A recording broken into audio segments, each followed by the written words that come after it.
Good morning, and welcome to today's seminar. I am Dale Stevermer, a producer from Easton and a director on the National Pork Board.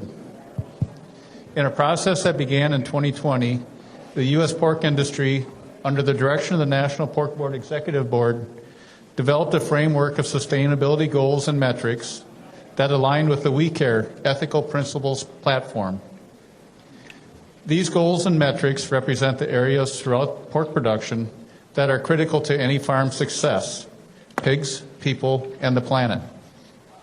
While pig farmers have abided by the mantra of continuous improvement in all areas of pork production, our customers are asking for more proof and validation throughout the supply chain.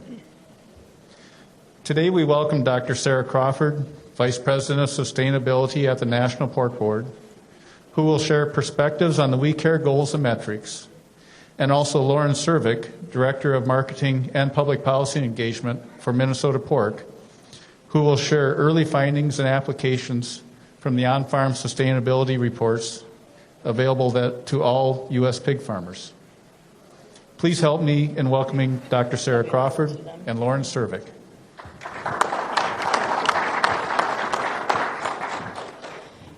Good morning, and thank you, Dale, for the introduction, and thank you to Minnesota Pork for inviting National Pork Board to be here and present to you all. I'm excited to be here, and I appreciate the weather is warmer than when we were here about a month ago for our board meeting, and it was minus 15 or something. So thanks for the nice weather while we're here. Yeah, it's hot. It's hot out right now.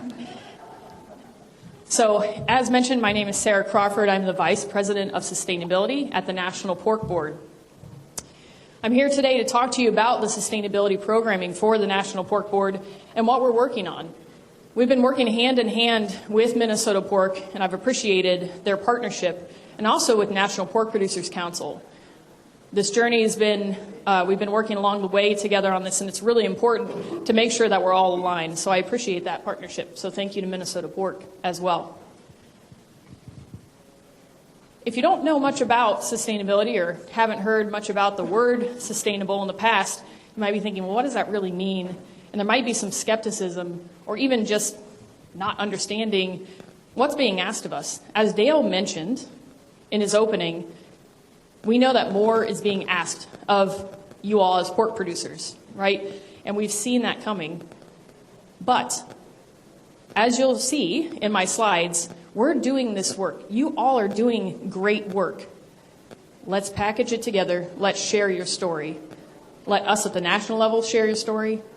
Let Minnesota Pork share your story. And for you, the producers, to share your story for yourselves. And part of that, we know that U.S. pork is positioned to be part of the solution.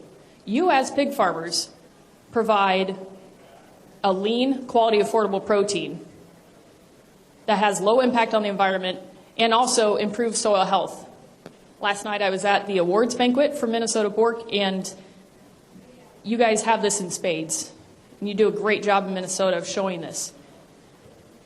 So I was talking to a board member for National Pork Board last summer, and he said, gosh, Sara, what are we doing wrong? Now we have to do this. Is there something that we're not doing right? And I said, no, it's not because you're doing wrong. It's actually, you do a great job. But let's make sure we put it into a package and so that we can share the story of pork. Share your story to the folks that want to know it. We know that consumers are further away from pork production than they have been, but they want to know about where their food is coming from. And that was escalated by the pandemic. People want to know more. And so we have that opportunity. So let's put this together. You're doing a great job, and we can be part of that solution. This is proof of that great job, and it would be great if you guys commit these numbers to memory, because this is the proof. This is proof showing from our life cycle analysis that you're using less land, less water, less energy, have fewer carbon emissions than we have over the past 6 decades. So that's fantastic. But knowing all of you pork farmers, we want to continue to reduce and have that continuous improvement. This is about increasing consumer trust. and freedom to operate. We want to make sure that pig farmers can continue to farm in the future. We know we have the WeCare ethical principles. Those are solid. Again, pork producers are progressive and set these up 14 years ago. So again, in conjunction with National Pork Producers Council, National Pork Board worked together to create these with producers. Fantastic. And I'll tell you, Dr. Frank Mitlerner, who's at University of California, Davis, he points to the WeCare ethical principles, and he tells other industries, hey, go look at what the pork industry has done. Because they did a great job in not just looking at environment, but also looking at people and the people, pigs, and planet all together. So great. We also have our practices, PQA+, transport quality assurance, site assessment, common swine industry audit, worker safety health, community involvement. All of those items you all have done over time. Great job. Now we have consumer trust. We want to retain it, and we want to gain more. Let's increase that consumer trust. So that green one on the right end, if we want to increase that, let's show them the proof points. They want to see those proof points. The consumer does. The people that are buying our food, our multinational companies, they want to see those proof points. So again, I'll say it again, let's package it into something that we can show them. And that will help us retain consumer trust and gain even more consumer trust. So what are we doing at the National Pork Board to help with this, and at the state level as well with Minnesota? So I'm going to now walk through our sustainability programming, 4 different areas. So I'm going to start with the WeCare goals and metrics. Now, I'll talk about these in an overview, but also understand we have an industry sustainability report that came out just recently, last week, where you can see those in more depth. These goals and metrics are the foundation for our sustainability programming. Dale mentioned this in the opening, but I want to make sure everybody understands that this is a very in-depth process that took multiple years. It was producer-led when we were creating the goal setting. So it was not, the National Pork Board was not me sitting with others at National Pork Board deciding what is best for you as the producers. This was producer-led over multiple years. So along here, there's assessment of key market and societal value drivers. So when we look externally, what is the world looking for? What's key and important to them? Then also prioritization of social environmental issues for goal setting. So as we're looking at goal setting, what are those priorities and what do they need to be? The third was the producers determine what's the ambition level. How do we want to say, kind of stick more with the status quo or really go to a moonshot and look for something really aspirational? And finally, the producers drafted the time-bound goals.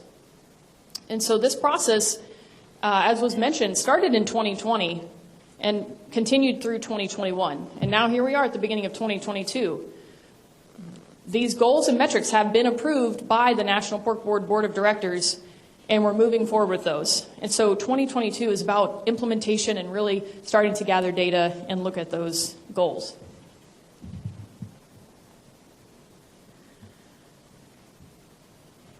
We know we have a sustainable pork supply chain. Again, we can continue to increase that. You can see on the slide, each one of those color bubbles, that is one of our WeCare ethical principles. There's at least one goal and metric for every WeCare ethical principle. So we have the 6 principles, and so there are at least one goal and metric per ethical principle. And it's great because they go across the supply chain. Starting with our people, we have our workers in the barns, our people. They're important. The environment, working with our soybean and corn grower friends, because we know that that has a lot to do with our environmental impact. Animal well-being, of course. Public health. How are we using our medications on farm? How are we making sure to take care of our pigs so that we also have a good product and healthy people? Food safety. And then finally, community. Again, kudos to having the WeCare ethical principles for 14 years, because that has provided the bedrock on which the goals and metrics sit. Now again, you can look at these more in depth in the sustainability report at porkcares.org. It's important to understand, I've mentioned that as we were setting the goals and metrics, there are guiding principles. Again, the first one is producer-led. That's critical. We wanted to make sure that our producers had the say in what these goals were, as opposed to another way you could do it is go and talk to people in retail, in food service, or consumers, and they set the goals and say, this is what we want for your industry. We did not want that. We wanted to make sure it'd be useful for our producers and achievable for our producers and something that they'd want to do. It also creates one unified voice. We can go and represent, as we say, P-O-R-K. I work for National Pork Board. I represent P-O-R-K. I represent all of pork, and I love that. Now, if each individual company wants to do extra or do more, fantastic. But we've created these goals and metrics as the foundational baseline that can be used by the entire industry.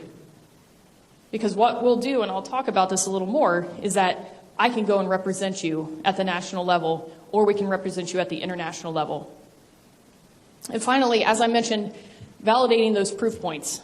Let's make sure that we are getting those proof points in so that we know you're doing great work. Let's put the data behind it so that we can validate those proof points.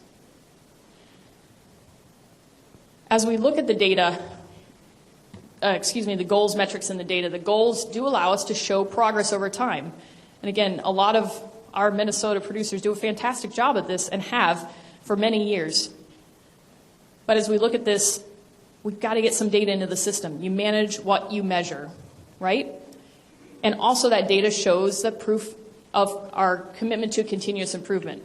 Again, I love working in the pork industry, raising pigs when I was younger, now working for you all because we are about continuous improvement.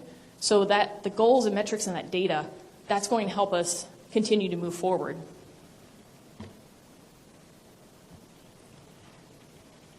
With these goals and metrics, we are creating a database. So these goals and metrics, it's great because as a producer, you don't need to think about, gosh, what should my goals be and what should I be measuring for sustainability? We've done that with producers so that you don't have to think about that. So you can use those. But the same, we're also creating a database at the National Pork Board that you can utilize at no additional cost. So your checkoff is paying for it, but it's no additional cost to you. Now, where is that beneficial? Well, as you collect that data, you can see at the producer level, you can utilize that data. And I say you can use it for whatever a win is for you. So maybe the win is talking to a lender, and you can say, look, here's the national average, and I'm better. So can I have a better rate? Maybe it's talking to whomever you sell pigs to and say, look, I'm better than average. What does that mean for my if I sell these to you? It might be, we've also heard of producers taking this to siting or permitting meetings. So that could be important because you want to make sure that you're able to get new permits and sites. And Lauren can speak more to that at the Minnesota level, knowing that there are some different restrictions and needs. But then at the state level, Lauren and Minnesota Pork can use this information. So we can aggregate that information up at the state level so that Lauren and Minnesota Pork can go on your behalf, let's say to the State House or to county meetings or to talk even to other states and say, hey, where could we try things? Or to collaborate with other partners like corn or soy or Ducks Unlimited or others. The data is going to help Minnesota Pork on your behalf. And then finally, at the national level, we can utilize the data because we'll roll it up. It's blinded and aggregated. We cannot see any of your personal data. Never, and I don't want to see it. We just get one number, like one water use number, okay, one donation amount number. But we can utilize that at the national level to go on your behalf and talk to McDonald's and talk to Walmart or talk to United States Meat Export Federation so they can take our story overseas. But we can utilize that data, and it's so powerful. People are really excited about this. It is important to know, though, that the data is owned by the producers. Okay, so National Pork Board is funding this, right? The creation of the goals and metrics and the creation of the database, but we do not own the data. The producer owns the data. So you put data in the database and you say, you know what, I don't want it there anymore, and you pull it out, you own that data. It's not our ownership. So I want to make sure we are very focused on data privacy and security. We know that's very critically important. We also don't share the data with anybody. That's for you to do.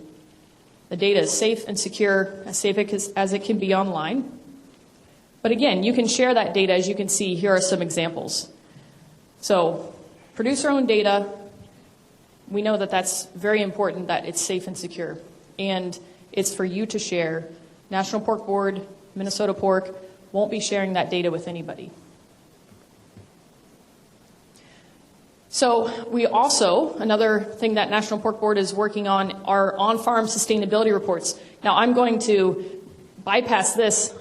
Lauren's going to give you more detail about that, but understand, so we've got the goals and metrics, the on-farm sustainability reports, and you'll hear more from her on that. Also, we have been working on the carbon footprint calculator. Again, great producer feedback on the calculator that we have created a dozen years ago or so. We've just recently come out with the next iteration. We tuned in on the manure calculations to make those more appropriate and basically fix that part of it. And so you can utilize the carbon footprint calculator and put in information. Now, this is a dummy farm. You see it's called Crawford farm. And so this is not real data, but you put in your information into the carbon footprint calculator and you'll get output about the carbon footprint of your hog farm. And so this is on porkcheckoff.org, and you can find that there. So we've got the goals and metrics. So data is going to go in there. We've got the on-farm sustainability reports you're going to hear from Lauren about. We've got the carbon footprint calculator that you can utilize. The industry sustainability reports, the next thing, I mentioned this earlier.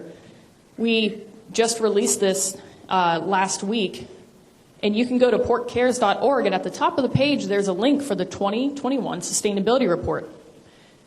And in that you'll see the goals and metrics in detail, but also in there you'll see basically how the goals and metrics were created and some other information about that. So please do check that out, and if you have any questions, of course, let us know. So those are four kind of main items. Now, excuse me, I should go back. Let me talk about the sustainability report. In the future, as we collect the data from the goals and metric, again, at that national level, this is where those goals and metric data will go. In the future sustainability reports, the information will be posted there so people can see how we're doing along all of those goals and metrics, how we're meeting up to those. So the sustainability reports, I'm excited that we have it. Then in the future we can update it and show how we are progressing and show that commitment that we have to continuous improvement in that information.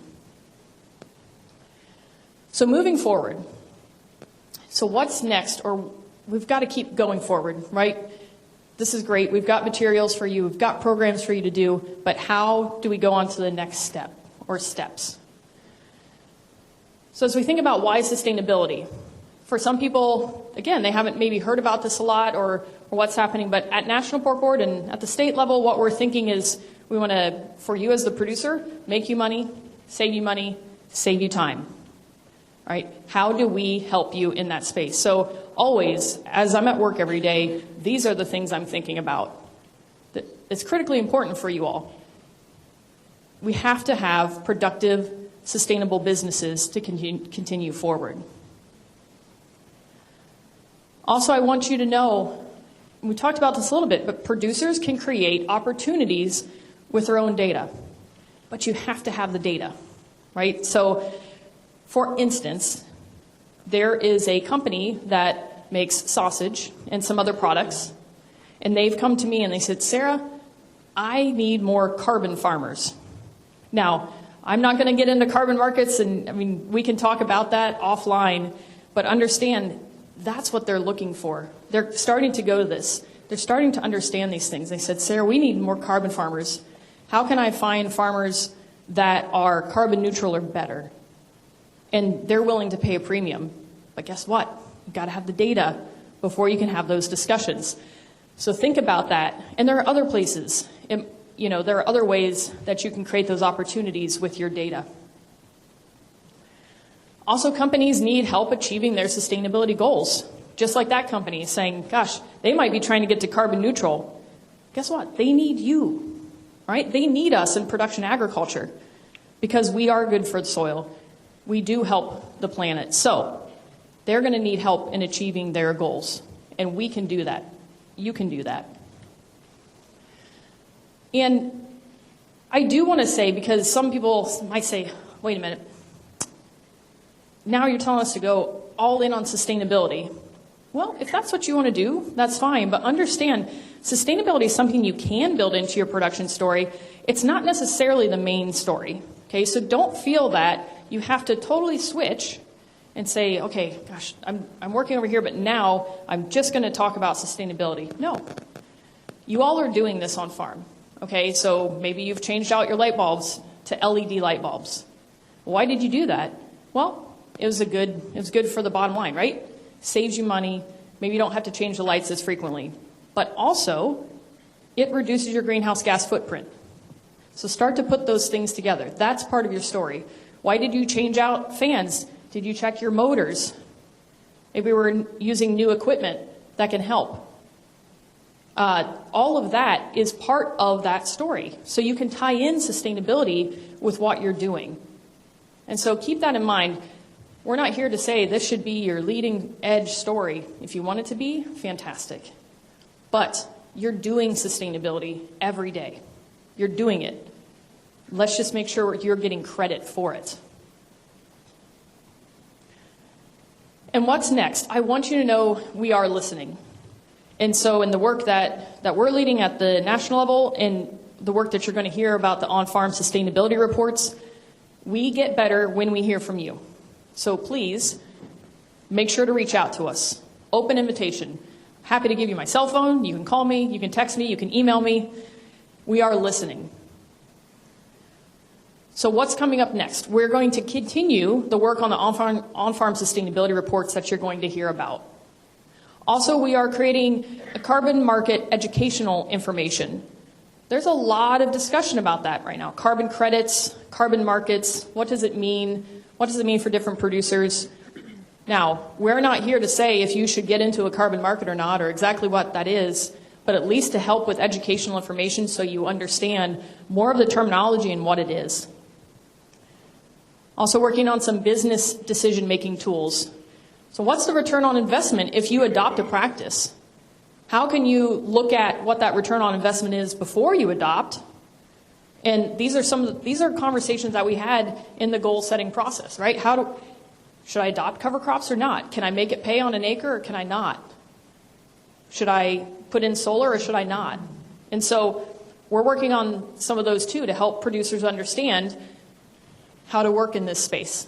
And finally, the WeCare goals and metrics database. I mentioned that data is going to go into a database, and that database is being finalized so that it can start accepting data. So that's what's coming up next for the National Pork Board and what we're working on.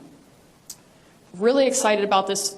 Producers have been really great along the way in helping us set these goals and metrics and move forward, and we're very appreciative for that. So with that, Lauren, I think you are up. And we will hold questions until the end, and we'll have more questions. Thank you.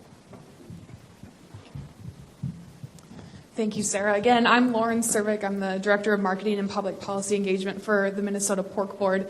And over the last year, I've been helping spearhead the on-farm sustainability reports for Minnesota. And so I'm excited to share with you some of the early learnings we've seen from those sustainability reports. What I want to make sure you understand is this is real data from real farms in Minnesota, and I think has already showed some indicators of some promising stories and nuggets of information that we can share at both that state level, but then that individual farm report with, Sarah mentioned a lot of the audiences that are interested in some of that information. And so I'll circle back. A lot of the data and insights that are asked of a farm that is going to participate in the on-farm sustainability report, again, go back to those 6 WeCare ethical principles. And I think this is critically important as we share those messages. I consider the people that I interact with in my job regularly on your behalf. A lot of them aren't environmental scientists. They don't understand the science behind how we care for pigs or how manure is applied. And so if we can give them information in a very digestible form that's true to your farm, and that's a story that they could then help us share and repeat with their colleagues or the people in their circles, I think it makes it a lot more approachable. They understand sustainability a little bit better, but they also have something true to go back to for our farm. The one thing I really want to make sure you understand is this has been a very collaborative effort. It started with the national checkoff and the WeCare Goals and Metrics Task Force work. The state was early approached by National Pork Board seeking input and looking for some guidance. And like I said, that input helped shape the process. So it's been great to see the national and state collaboration, but then also bringing along the appropriate third-party partners. Sara mentioned validation is very important, and these are some of the partners that we've used in that process. The Nature Conservancy, specifically in Minnesota, has been a good sounding board for us. A lot of times we're running and sharing the information we've seen from the sustainability reports, the sustainability goals, making sure, hey, is this the right conversation to be having? Are these the right areas of environmental, people, questions related to sustainability that we should be talking about? Ernst & Young also helped, and then Sustainable Environmental Consultants. They're our primary partner with the on-farm sustainability goals. Sara mentioned that farmers' data is protected. By having that third-party partner, like she said, we never see any individual farm's data unless, of course, they share their report with us. But we see it in that aggregated form. They're really the ones that can help take your information and put it into a format that's digestible for those that, like I said, need help understanding those things and really do keep your data your data. So here's some of the indicators, both field level and pork level, that are important to your farm's overall sustainability work. And so these are a lot of the areas where the data is needed. Like Sara said, if a lot of these things you're already tracking, both at that field level, things like planting, field boundaries. One of my favorite things about this platform is that it is very specific to the exact field where you are farming. Recognizing a farm in southeast Minnesota would be very different than one in southwest. And so these are also accounting for the different practices that farmers might implement because of those things. And then those pork level indicators, really thinking about what's going on in that barn. What kind of barn is it? What's the manure management plan? Are your employees trained? Are they PQA and TQA certified? As well as water and energy use. And like I said, with the WeCare principles in mind, we have to remember pigs, people, planet. And people is critically important. The things we do in our community need to be accounted for. And that story is really important too. And that's why you can see charitable donations up there as well. So in Minnesota right now, there are 29 farms that have committed to participating in this project. And as Sara mentioned, it is available to all pig farmers in Minnesota. So if this is something you're interested in, please talk to us afterwards. The SEC team is here as well, and they'd be happy to answer questions. But like I said, we've got 29 that have committed. I've got 9 that have received their farm reports as of Friday. And so those 9 farms representing about 8,100 acres in Minnesota. My personal goal was to try and get at least 50 farms with their 2021 data by the end of this year. So if you would like to help me get to that goal, let me know. But you can see kind of the range of pigs and sites that are involved in the early farm reports so far. And like I said, there's a lot of things that we've been doing, especially when it relates to conservation and then our crop yields. Those are 2 really important areas where when those numbers are good, for example, when we have many different kinds of conservation practices and our yields are strong, that really sets a good footprint for our sustainability to begin. And so these, again, are the practices that we're looking at for Minnesota, and then the yields, both that could include 2020 and 2021 data in those. The other important things include cover crops and the adoption of different tillage practices, and you can see those represented here. I think it's interesting to see how those tillage practices line up to the information in the most recent ag census for the national adoption. Remember, these are just Minnesota numbers. And then one of the things that's very important to pig farmers is that manure that we get and how we utilize that responsibly. And so I really enjoy the way that we present this information. So of those 8,100 acres, about 55% are covered with swine manure in that time. And you can see the rate there. Obviously, 5,445 gallons would be encompassing of all the farms, all the sites that we have included. And then the value of that manure, obviously that's an important thing for a farmer, whether you're applying that to your own land, selling it to a neighbor that's applying it. That's really where some huge value comes in, especially right now with the current cost of nitrogen and things like that. Some of the other things that really can impact your farm's sustainability include the CO2 emissions. For example, here, anything negative would be a good sign that we are reducing those CO2 emissions per acre. As well as carbon sequester, that is carbon going into the soil and staying there. Again, a positive number there is good as well. And then the soil erosion, I think, is really telling in Minnesota. You can see the Minnesota average is 7 tons per acre, where the national average is 4.6. I think this really speaks to the progressive spirit of pig farmers. All the ones we have participating bring us down to that 2 tons per acre, substantially lower than those other two numbers, which I think is promising. And then, like I mentioned, sharing this information, even among certain pig farmers, corn, soybean growers, all the way up to state legislators and even Commissioner of Agriculture, others, sometimes it's hard to quantify what 2.0 tons per acre of soil looks like, because I'm not sure I would know exactly what that looks like. But then we put it into numbers that they might understand. How many dump trucks is that? How many passenger cars are we removing off the road by using the practices that we have on those farms? And I think this is, again, really important to help people understand that information, and that's something they can share. I'm not sure too many legislators are going to say, oh, these farms are sequestering 0.2 tons of carbon per acre. But if we help them understand, hey, that's like removing 14 rail cars of coal from being burned, those are impactful stories to share. So I've given you a flavor of some of the information we're seeing from the early reports, and I want to share with you kind of how a state like Minnesota plans to use them. So all of the information you've seen is in the state aggregated report, and this provides a really good educational piece, both for us in this room, but also those outside of it that often have to make some tough decisions or are concerned about the environment. And so elected officials at that county, state, and federal level are very interested in this. Again, if they're not well versed in sustainability, having them bring information to them so that we can share, this is what it means when I say I'm changing this practice, or when I produce this pound of pork, this is what that means for the environment in my community and our farm.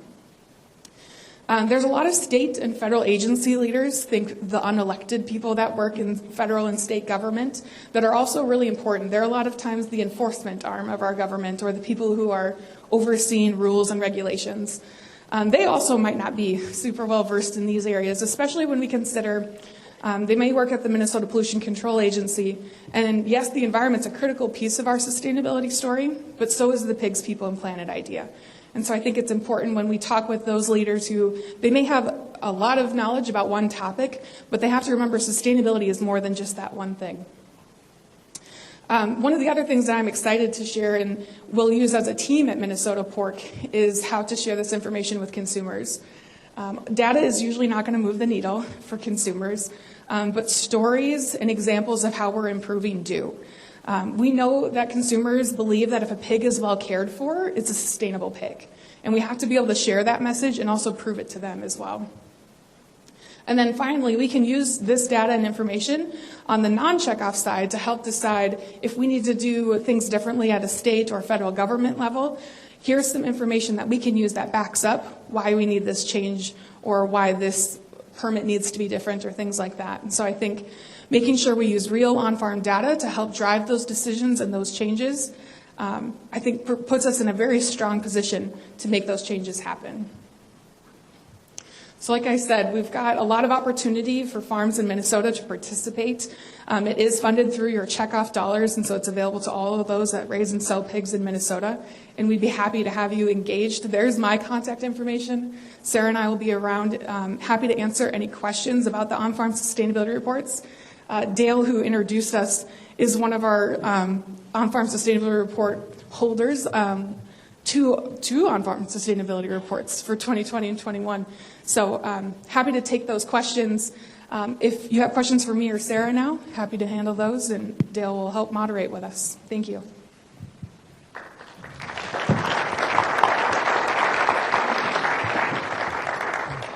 So as Lauren just mentioned, and also Dr. Crawford, floor is open for any questions that come from the audience.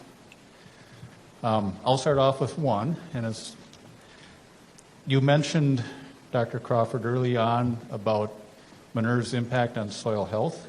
Can you expound on that a little bit as to what is known, but more importantly, what National Pork Board is planning to do?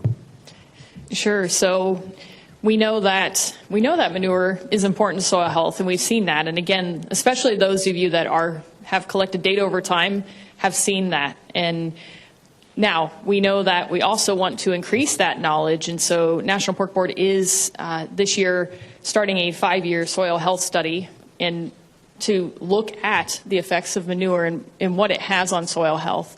And so that's a multi-state project that we're working on. But all of this is helping. Okay, so the soil health research, but all of this data also then helps us understand what's going on out in the fields. And so one thing that's really great about all this work we're doing, the work for the on-farm sustainability reports, but also the goals and metrics, is helping us get real data into the system. Real data so that we can utilize it and see what's actually happening state by state and nationally, so that we can even learn more about soil health. Thank you. Are there any other questions? Catch you, Will. Yeah, thanks to both of you for working on a good program. My question is this: there's some evidence, and certainly that a subset of consumers are willing to pay for organic production. What do we know about the extent to which consumers, or a set of consumers, might be willing to pay for proved sustainable production? So are consumers willing to pay for a sustainable production, or do they exist? So yes, we do know that consumers are interested in sustainable products, and research at National Pork Board has shown that yes, people are interested in knowing, just like Lauren said, where their meat is coming from, and that it was raised ethically, and that it was raised, where the people are also taken care of, and we're taking care of the planet. So we've had that People, Pigs, Planet moniker for a while, and that's what consumers are looking for. There's definitely a subset looking for that. Do you have anything to add? The only thing I would add is that there's still work to be done about the consumer that will pay for it. There is a lot of interest, and it is kind of what builds up the confidence in the product. The more they have demonstration of those values in the product that they're buying, the more comfortable and resilient they are if something does come out about the industry, or if there is, say, a food safety concern, things like that. It does make it more resilient. There's still probably more work and evidence to be done about who will pay for how much more, especially not just here domestically, but internationally as well.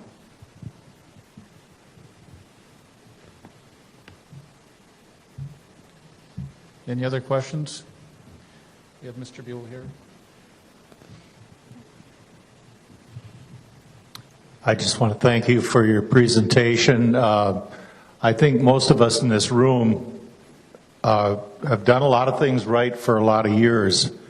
I think we've done a really good job of keeping it a secret.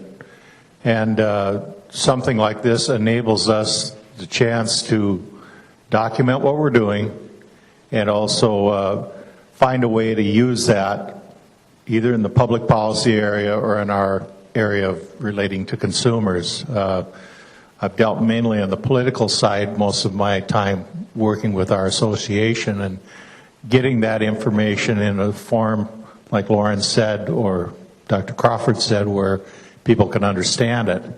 Because they really don't know what we do unless we tell them. My wife can't even read my mind, so I don't know why a legislator would be able to. So I'd encourage everybody to take this opportunity. Great, thank you.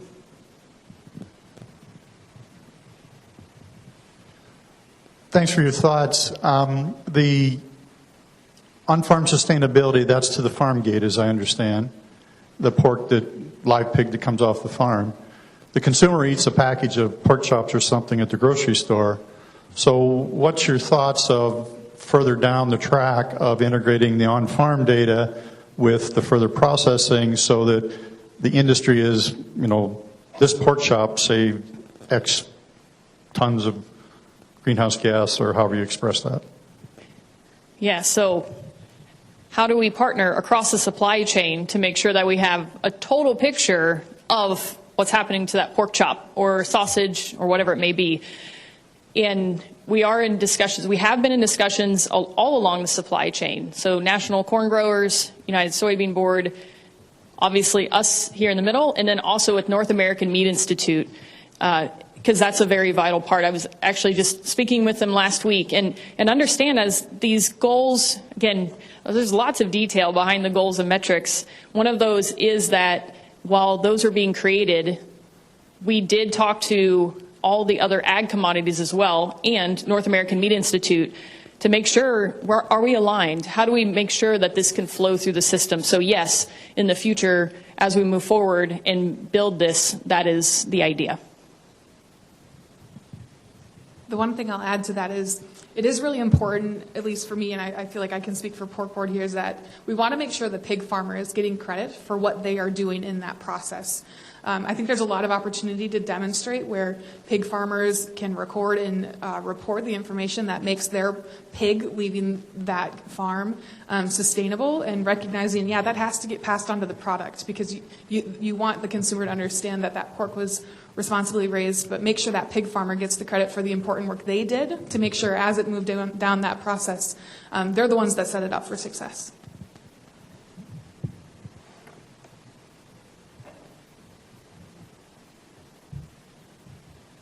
Any other questions from the group?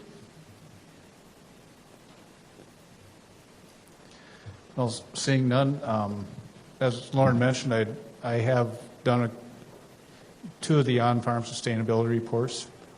For my operation, the first one was about an hour's worth of data collection for me, and a little bit of time with an interview process to get some of the community involvement and make sure that there is some correlation as to what my barn capacity is and what will be on the report. But the one for 21 was actually a little bit quicker because more of my data had become collected by a monitor in the tractor. So just give permission, whether it's through JD Office, I'm using Agfinity, it's a quick way for them to grab hold of the data. And SEC is colorblind as far as where the data is coming in. Even if it comes in on a piece of paper, they can figure out ways to make it all work. So very, very easy company to work with, and the amount of time commitment on my part was not very high. So just give them a little plug on that. Yeah, in one item to go along with that, as we partner with sustainable environmental consultants, you remember I mentioned a number of points, right? We're working on the goals and metrics, but then we also have the on-farm sustainability reports, and we also have the carbon footprint calculator. Well, in working with sustainable environmental consultants, when they go to visit your farm, they're going to be able to collect the data for all of those items.